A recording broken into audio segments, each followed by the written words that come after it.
అందరికీ నమస్తే. News one network evening top 10 news bulletin కు స్వాగతం. ముఖ్యాంశాలు. వాయనాడులో ప్రధాని ఏరియల్ సర్వే. కేరళ రాష్ట్రంలోని వాయనాడు జిల్లాలో ఇటీవల కొండ చర్యలు విరిగిపడి 440 మంది పైగా ప్రజలు మృతి చెందగా దేశ ప్రధాని నరేంద్ర మోడీ ఏరియల్ సర్వే నిర్వహించారు. ఢిల్లీ నుంచి కన్నూరుకు చేరుకున్న ప్రధానికి గవర్నర్ ఆరిఫ్ మొహమ్మద్ ఖాన్, సీఎం పినరై విజయన్ స్వాగతం పలికారు. అనంతరం క్షతగాత్రులను ప్రధాని పరామర్శించారు. ఆసిఫాబాద్ లో ఘోరం. ఆసిఫాబాద్ జిల్లా వెంకటాపూర్ మండలం బండగూడ గ్రామానికి చెందిన ధర్మాబాయి అనే మహిళ గ్రామానికి రోడ్డు లేకపోవడంతో పురిటి నొప్పులతోని ఏకంగా 1.5 కిలోమీటర్ల దూరం నడిచి అంబులెన్స్ వద్దకు చేరుకుంది. ఇదే సమయంలో ఆమెకు కాన్పయ్యి ఒక బిడ్డ చనిపోగా మరో బిడ్డ 800 గ్రాముల బరువుతో పుట్టింది. గిరిజన తండాల్లో ప్రయాణ సౌకర్యాలు లేని వారికి శాపంగా మారుతోంది. టీడీపీ ప్రభుత్వంపై వైఎస్ జగన్ విమర్శలు.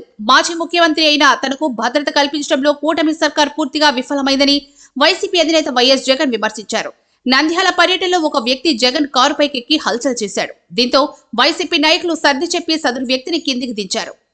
తవ్వే కొద్ది డబ్బు. Nizamabad municipal revenue superintendent Surender ఇంట్లో డబ్బు కట్టలు చూసి ఏసీబీ అధికారులు విస్తుపోతున్నారు. ఇంట్లో దాదాపు 3 కోట్ల నగదుతో పాటు మరో 4 కోట్ల ఆభరణాలు స్వాధీనం చేసుకున్నారు. భూమి కొనుగోలు వివాదం కారణంగానే బాధితులు ఏసీబీని ఆశ్రయించారు.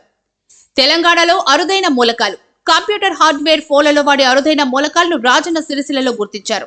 మనోహరాబాద్ కొత్తపల్లి రైల్వే లైన్ నిర్మాణంలో భాగంగా మట్టిని టెస్ట్ చేయగా 15 రకాల లాంథ్రైట్స్, స్కాంటియం, ఏట్రియం వంటి మూలకాలు ఉన్నట్లుగా జీఎస్ఐ నివేదిక అందించింది. ఏపీలో భారీ వర్షాలు. ఆంధ్రప్రదేశ్ వ్యాప్తంగా భారీ వర్షాలు కురుస్తున్నాయి. వర్షాలు వరదల కారణంగా ఏపీలో రోడ్లు అధ్వానంగా మారుతున్నాయి. రానున్న 48 గంటల్లో కోస్తాంధ్ర, రాయలసీమ, ఉత్తరాంధ్ర ప్రాంతాల్లో పాటు బాపట్ల, గుంటూరు తదితర ప్రాంతాల్లో ఉత్తరాంధ్ర ప్రాంతాలతో పాటు బాపట్ల, గుంటూరు తదితర ప్రాంతాల్లో కూడా భారీ నుంచి అతి భారీ వర్షాలు కురిసే అవకాశాలు ఉన్నట్లు వాతావరణ శాఖ హెచ్చరించింది. కోర్ బ్యాంకింగ్ సేవలపై దృష్టి పెట్టాలి. ఆర్బీఐతో పాటు ఇతర బ్యాంకులు కోర్ బ్యాంకింగ్ వ్యవస్థపై దృష్టి పెట్టాలని ఆర్థిక శాఖ మంత్రి నిర్మలా సీతారామన్ స్పష్టం చేశారు.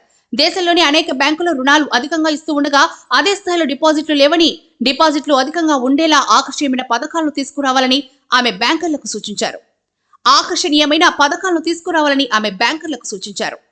బ్రెజిల్ విమాన ప్రమాదం, 62 మంది మృతి. బ్రెజిల్ దేశంలో ఘోర విమాన ప్రమాదం చోటు చేసుకుంది. ఈ ప్రమాదంలో విమానంలో ప్రయాణిస్తున్న 62 మంది మృతి చెందినట్లుగా బ్రెజిల్ అధికార వర్గాలు వెల్లడించాయి.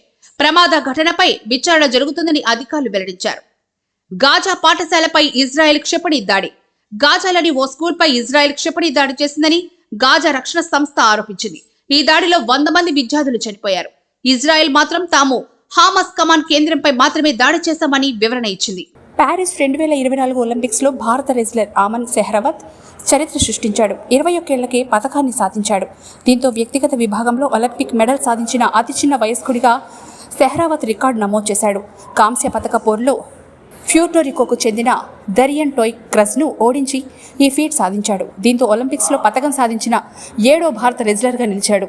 తదుపరి తాజా వార్తల కోసం చూస్తూనే ఉండండి న్యూస్ వన్ నెట్వర్క్.